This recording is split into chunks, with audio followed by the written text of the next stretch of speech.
A les? Ak sa o pralesoch v povodí Amazonky hovorí ako o pľúcach planéty, nám bola hora i pľúcami, i srdcom, i mozgom, i žalúdkom. Nuž všetkým. Týmito slovami vyjadril Milan Rúfus vo svojich spomienkach na detstvo vzťah k lesom a horám. Lesy sú úžasným fenoménom našej planéty, symbolom života, súčasťou nášho životného prostredia, ekonomiky, kultúry a tradícií. Lesy poskytujú človeku obrovský, nenahraditeľný zdroj energie. Pomáhajú zachovávať biodiverzitu, zmierňovať klimatickú zmenu, chránia pôdu a vodu a sú domovom vzácnych druhov rastlín a živočíchov. Až 25% všetkých lesov na svete sa nachádza v Európe. Je to viac ako 1 miliarda hektárov lesa, čo je výmera rovnajúca sa veľkosti Číny. Lesy pokrývajú 45% územia Európy. Európa je pritom jediným regiónom na svete, kde sa výmera lesov za ostatných 20 rokov zvýšila. Na Slovensku, v srdci Európy, dosahuje lesnatosť viac ako 41% územia. Výmera našich lesov sa od roku 1950 nepretržite zvyšuje. Tento pozitívny vývoj v Európe je výsledkom práce mnohých generácií lesníkov, ktorí po stáročia dokázali s lesom zaobchádzať múdro a profesionálne. Lesníci sa usilujú o optimálne skĺbenie ekonomických, environmentálnych a sociálnych funkcií do harmonického systému tak, aby les uspokojil potreby súčasných i budúcich generácií. Takýto systém hospodárenia nazývame trvalo udržateľné hospodárenie v lesoch.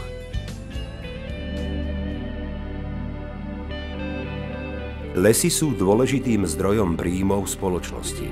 Lesy od nepamäti poskytujú obyvateľom drevo a rôzne nedrevné produkty a služby.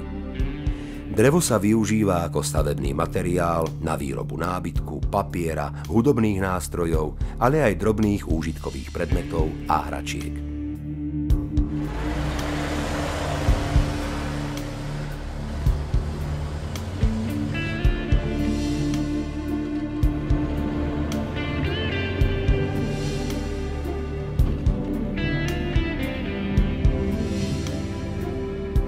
Mimoriadny význam zohráva drevo aj ako obnoviteľný zdroj energie, čo prispieva k zmierňovaniu globálnej zmeny klímy. Lesy však poskytujú aj ďalšie produkty, napríklad pre farmaceutický priemysel, kozmetiku, potraviny, ale tiež vianočné stromčeky a živicu. Uvedomujeme si dostatočne dôležitosť lesov z hľadiska ich ekonomických prínosov. Lesnícke činnosti, spracovanie dreva a celulózo-papierenský priemysel tvoria v Európe 1%, 127 miliárd eur hrubého domáceho produktu. Celková hodnota predaného dreva v roku 2010 dosiahla 21 miliárd 152 miliónov eur. Ak chceme robiť správne rozhodnutie pri nákupe dreva alebo výrobkov z dreva, mali by sme si vyberať certifikované výrobky, čím podporíme trvalo udržateľné obhospodarovanie lesov. Celkové príjmy za predaj nedrevných produktov v Európe v roku 2010 dosiahli 2 miliardy 765 miliónov eur. Tieto pochádzajú z predaja rastlinných produktov a produktov živočíšneho pôvodu. Predaj rastlinných produktov predstavoval predaj vianočných stromčekov, húb, lesných plodov, ovocia a orechov, liečivých rastlín, živice, aromatických látok a látok pre farmaceutický priemysel. Zisky z predaja produktov živočíšneho pôvodu v Európe pochádzali z predaja diviny, živých zvierat, kožušiny, medu a včelieho vosku, materiálu pre kozmetiku a farbivá.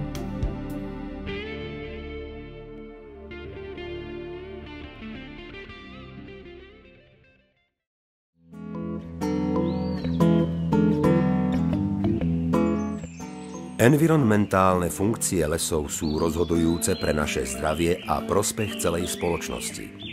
Lesy sú strážcami nášho prostredia.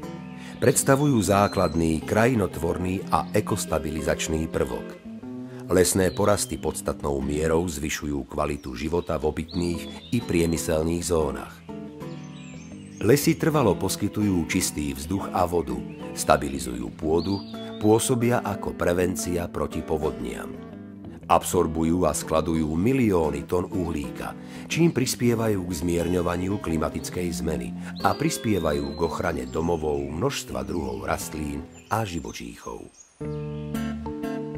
Lesy zmierňujú vplyv klimatických zmien, pretože počas svojho rastu stromy absorbujú obrovské množstvo CO2 z atmosféry a ten viažu v biomase.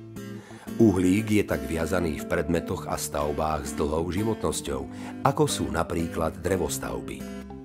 Výrobky z dreva fungujú ako úschovňa uhlíka a nahrádzajú iné druhy materiálu, pri výrobe ktorých je potrebné väčšie množstvo energie.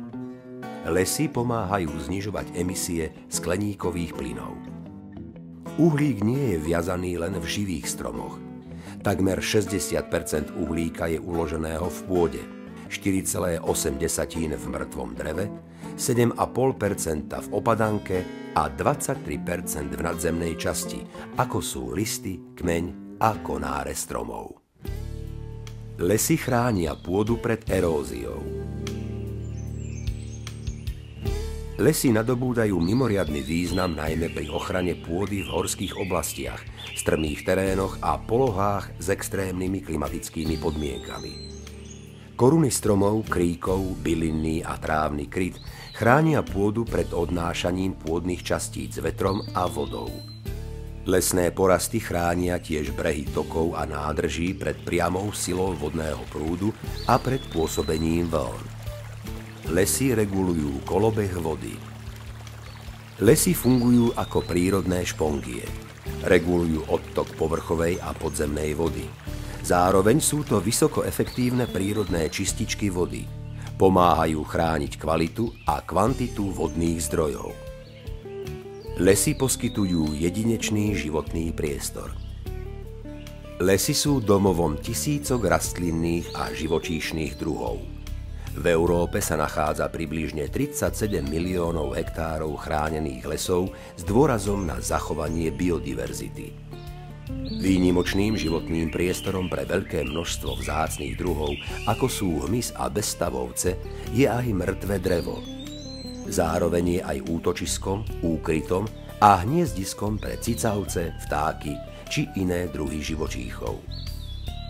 Cieľom lesného hospodárstva je udržiavať a primerane zlepšovať biologickú rozmanitosť, viazanie uhlíka, integritu, zdravie a odolnosť lesných ekosystémov.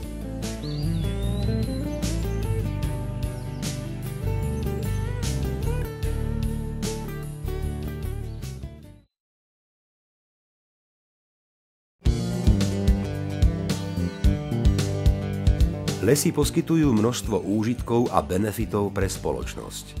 Lesy poskytujú prácu v najchudobnejších vidieckych regiónoch. Sú miestom pre oddych, rekreáciu, turizmus. Pomáhajú nám obnovovať naše zdravie, vzdelávať sa a chrániť naše kultúrne dedičstvo a tradície. Takmer 4 milióny Európanov si zarába prácou v lesníctve, drevospracujúcom priemysle a príbuzných odvetviach.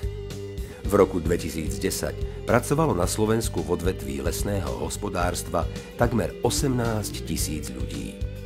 Na tento počet nadväzovalo viac ako 19 500 zamestnancov v drevospracujúcom priemysle a takmer 7,6 tisíca pri výrobe papiera. Spoločenské úžitky z lesa. Lesy chránia nás a našu infraštruktúru, čiže cesty, železnice, obydlia, budovy a podobne, pred rizikami vyvolanými prírodnými vplyvmi alebo človekom, ako napríklad lavíny, povodne, zosuvy pôdy, padajúce kamene. Lesy nám poskytujú drevo pre širokospektrálne použitie. Les nám umožňuje venovať sa mnohým aktivitám, ktoré nám prinášajú osvieženie, uvoľnenie, regeneráciu fyzických, psychických síl.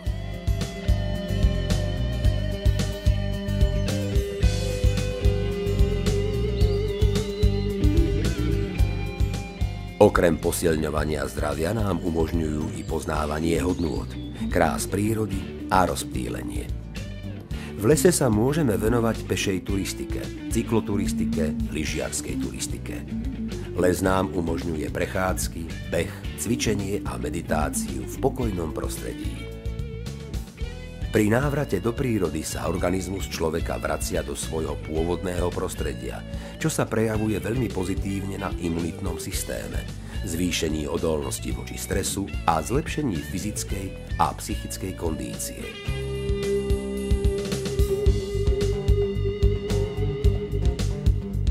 Kultúrna hodnota lesov.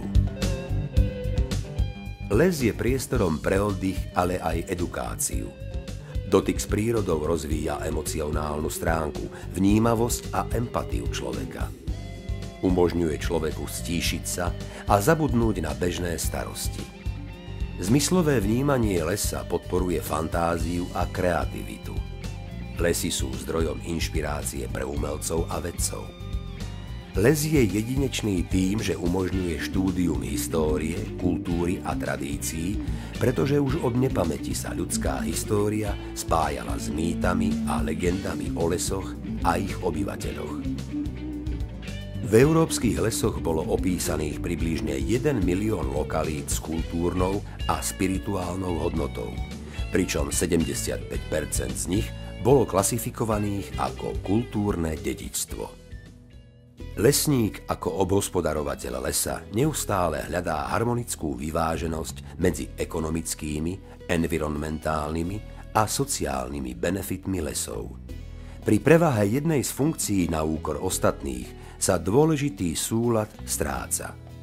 Uvedomujeme si dostatočne, čo by tento nesúlad znamenal pre človeka, prírodu i celú spoločnosť? Prevaha ekonomických záujmov by viedla k strate ekologickej stability, biodiverzity a rozpadu lesných spoločenstiev. Úplná dominancia environmentálnych záujmov by viedla k strate zamestnanosti na vidieku, vymiznutiu dreva a drevených predmetov z nášho života a totálnej izolácii človeka od prírody. Neprimeraná sociálna orientácia by obmedzila konkurencieschopnosť lesníctva a príjmy pre vlastníkov a obhospodarovateľov lesov a hrozilo by nadmerné poškodzovanie lesných spoločenstiev.